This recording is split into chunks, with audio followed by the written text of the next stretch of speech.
Ako pa yung minamaliin niya. Siya yung gumigitna, wala siya sa lugar. Iniiwasan Ayan ko po na nga ay eh. yung Ford Explorer na may plate number po na NCG 462. Sir, hindi ako nagkakamali. Akin na yung Hindi lisensya maaari. mo. Akin na yung lisensya mo. Ako, nasa lugar ako. Akin na yung lisensya mo. Umiiwas na ako sa inyo. Akin na! Kaya mo, galit na galit. Titignan ko ang lisensya mo. Nakadrugs ka pa. May mga nakadrugs. sakay ako doon. Kahit Nakadrugs daw ako. videohan mo ako dyan, ikaw ang wala sa linya. Papatayin mo ang pamilya ko. Akin ang lisensya mo. Ginit-git mo kami, hindi mo nakikita yon. Ano kinikita? Pinatay mo kami. Ikaw wala sa linya. Ako wala sa linya, gag. Ay, Iiwas na ako sa akin iyo. ang lisensya mo. Akin ang lisensya mo. Nanginginig na ako sa'yo. Akin na. Hintayin na lang natin. Okay. Actually, na-locate po natin yung registered owner po ng Ford Explorer, pero ito po ito mangging magpa-on air. Okay. Pero just to be fair about it, hindi porke siya yung registered owner, siya na yung naka-enkwentro, ha? Sige po. Kasi hindi natin nalaman kung ano yung pangalan ng taong naka-enkwentro mo. Nakuha ba yung pangalan ng taong yun? Hindi po, sir. Hindi laman. Okay. Any rate, Julius, pwede mo bang ikwento sa amin yung punot dulo? Kasi of course, yung mapapanood mo sa video, parang may incidenting nangyari Opo, sir. bago mangyari yung paninita sa'yo o panghingi ng lisensya mo ng taong yon. Apo, ganito po yun, sir. Bali, magkakasabay po kami, southbound po, galing po kasi kaming Pasig. Ngayon po, nasa outer lane siya, ako naman dito sa pangalawang Teka, linya. sa kay galing? Galing Pasig po. Anong kalsada yon? Kung alam mo yung pangalan ng kalsada, anong kalsada yon? EDSA ba yun? C5. C5, Opo, C5, C5 Taguig. C5 sa Taguig. Opo. Papunta kayong Pasig, galing kayong Pasig. Galing pong Pasig. Ngayon po, nakasabay ko siya. Ngayon po, parang may truck na nakapark doon sa unahan. Nakalampas na po ako sa kanya. And napansin ko po si sir na para pumapasok. Nilugaran ko pa siya. Ngayon mamaya, umabol sa akin, hinarang ako kasi ginitgit ko daw siya. Naglabas siya ng ID, kinakaway sa amin. Huminto daw ako at pulis siya. Pero yung bang ID niya, na-confirm mo na ID police nga rin Hindi po. Kasi, ID isang police? hindi po. Anong ID yung nakita mo? Mayroon lang siyang kinakaway sa bintana, sir. Hinto ka, pulis ako. So na-confirm naman nila Odette kanina off-air na yung registered owner na si Fernando Cabuhat Jr., siya rin yung naka-enkwentro mo. Okay. Bakit niya hinihingi yung lisensya mo? Anong sinasabi niya? Kasi po, pinaglalaban po niya, ginitgit ko daw siya. Kung tutusin po, ako nga po yung nagitgit sa... Bakit niya hinihingi lisensya mo? Hindi ko po alam sa Nakikita kanya. ka ba niya o kaya niya kukunin lisensya mo dahil yun ay parang titikita niya at itatago niya lisensya mo o bibigyan ka ng resibo? Anong balak niya? Yan po, Hindi mo tinanong. hindi ko po alam, sir. Basta Okay. po.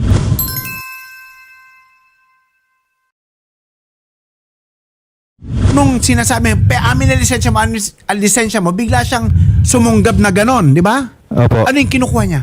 Yung pong video na, yung cellphone ko po na naka-video. Kasi, okay. yun pong, nung pong nagpakilala siyang pulis, ang iniisip ko, parang wala akong naisip na gagawin na madepensahan ko rin yung sarili ko. Okay. Kaya po, binidyo ko na lang, kahit pa paano. So tinangka niyang agawin yung video mo? Yes po. Hindi niya naagaw? Hindi po, kasi nilayo ko po eh. Bakit yung video na yun, ba't biglang tumigil? So tumigil na yung pagbibideo mo na inagaw niyang ganon? Doon po napatigil nung paglayo ko po. Baka napindot ko po yata. Okay. Sige, pasaglit lang sir. Actually, nakausap po ng mga staff natin si Mr. Fernando Cabuhat Jr. Ngunit tumanggi po itong magpa on air at ito po ay hahawakan na daw po ng kanyang attorney. Pero nasa linya po natin si Police Senior Master Sergeant Paulino Sabelio ng Taguig PNP.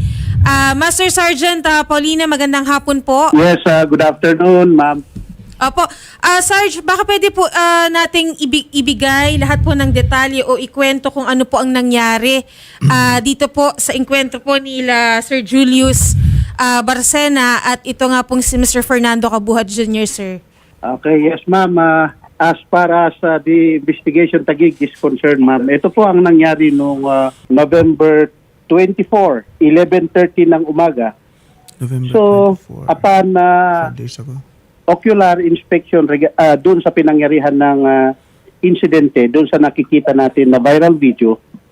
So, kung titignan natin yung C5 southbound road, Barangay Western Bikutan, from going to southbound, kung nandito ka sa Heritage going to C5 papunta doon sa pinangyarihan ng insidente, bago pumunta doon sa pinangyarihan ng insidente, 5 lanes po yun na lane. Then after pumunta doon sa pinangyarihan ng insidente, merge na po ang linya kasi umipit, pumunta ng 3 lanes.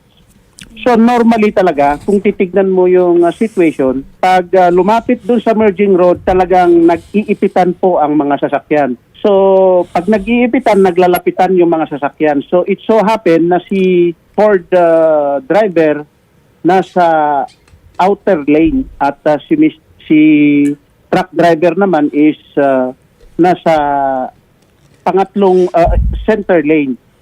So, the fact na naglapitan yung sakyan nila, it so happen na siguro itong si Ford driver on his part, baka ang alam niya is ginigit-git nitong truck driver.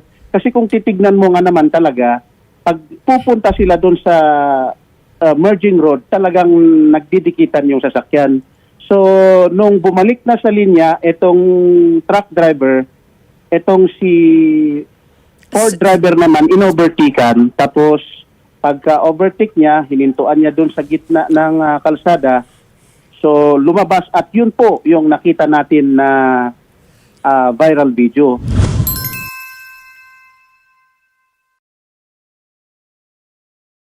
Confirm po ba na siya po ay police, sir?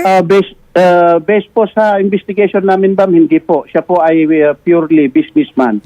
Businessman. Okay. And nagpaliwanag po ba siya, kaugnay po sa kanyang panig, sir, kung ano po ang nangyari? Or nagpunta po ba sa inyong tanggapan, sir? Kasalukuyan po, ma'am, na yun po ang pinag-uusapan namin. Then, under investigation pa on our part, ma'am. So, actually, hindi pa tapos yung usapan namin kasi nag-seek pa sila ng guidance ng lawyer nila po, ma'am. Nag-formal complaint ka na ba? Opo, sir. Sige, puso mo na lang yun ha. Sasama ka ng reporters namin, no? Okay po. Reminders po sa ating mga motorista, no? Anong pa man ang mangyari, magkagit-git, wala pa rin kayong karapatan ilagay ang batas sa inyong mga kamay. In fact, meron akong driver na ganyan, magit-git lang ng konti, nakikipag-away na. Pinagsabihan ko kasi hindi mo rin masasabi kung sino yung makakatapat mo eh. Di ba, naalala ko isang road rage na mayaman siya, nakasalubong sakyan sa init ng ulo, binaril yung boyfriend at girlfriend. Nagdusa sa kulungan. So mag-ingat po tayo sa mga road rage na ganyan. Let's try to be more patient, 100 times more patient pagdating sa kalsada. Lalo na kung kasama natin sa sasakyan ang ating pamilya at mga anak. Ano po? Let's try to avoid this attitude of road rage. Kahit ano pang naging, ikaw pa nagigkit, hindi ka naman nabanggaw na sagasaan, kuminsan mas maganda pang pagpasensyahan na lang. Ano po? So yun po, ha? Basta ipurso mo na lang yung formal complaint mo. Yes po, sir. Sir, maasistehan po kayo ng reporter po ni Senator Raffy Tulfo sa tanggapan po nila Master Sergeant sa sa Taguig PNP. Okay? Para mabigyan din po tayo ng para malinawan din po tayo sa nangyari, sir, at malaman din po natin kung ano po ang panig nila Fernando Cabuhat Jr., which is businessman po at hindi po ito police. Okay? And I think wala pong karapatan, attorney, na manghingi ng license. Yes, wala Kung tama talaga. po. Wala Opo. talaga. Yung mga ganun, sir. So, dapat po, attorney, sino lang po ba dapat ang... Mga traffic enforcers, traffic police, yun ang mga may karapatan. At Yes kung may po. traffic violation ka. Opo, sir. Okay? Para malinaw Sige. lang po. Sige po, sir. Asistehan po namin kayo, sir. Kausapin po namin kayo sa kabilang studio, sir. Okay? Salamat po. Magandang hapon.